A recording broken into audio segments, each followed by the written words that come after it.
In today's video, I'm going to teach you how to invite team members to Figma.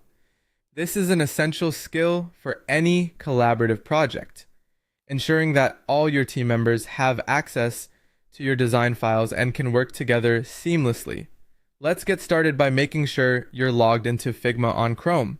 First off, you'll want to launch your preferred web browser, which in this case will be Google Chrome. Once there, enter the Figma website URL and log into your account using your credentials. If you haven't created an account yet, be sure to sign up and complete that process before proceeding. After logging in, you'll find yourself on the main Figma dashboard. This dashboard is your go-to hub, giving you access to all your projects and any shared files. Make sure your internet connection is stable throughout this process to avoid any interruptions. Next, direct your attention to your team page.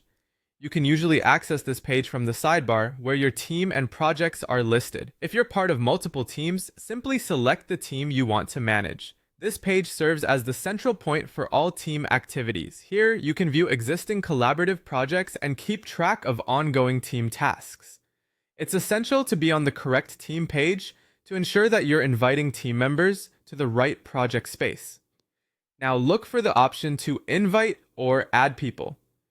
This option is typically situated in the top right corner of the screen. Clicking this will open up a new window where you can add team members. Figma makes this part intuitive and straightforward by clearly labeling the button, so it should be easy to spot. This is where the collaborative magic starts.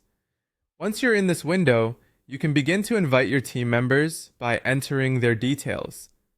In the invite window, you'll see a field where you can type in the email addresses of the people you want to invite. Be sure to double-check each email address for accuracy, as sending an invitation to the wrong email could result in unnecessary delays and confusion. If you have a list of emails prepared, simply paste them here to save time. This is a crucial step, as it allows the designated teammates to receive their access invitation promptly. Finally, you'll be prompted to set permissions for each person you're inviting. Decide whether each invitee will have edit or view-only access to your files. Setting the right permissions is key for maintaining control over your projects. Once you've set these permissions, you can go ahead and click Send. Your invitations are now on their way to your teammates' inboxes, bringing them into your Figma workspace as collaborators. With these steps completed, your team members are now invited to your Figma account, ready to collaborate and bring your design visions to life. If your teammates didn't receive their invitations, double-check the email addresses entered or ask them to check their spam folders. Thank you for following along, and happy designing!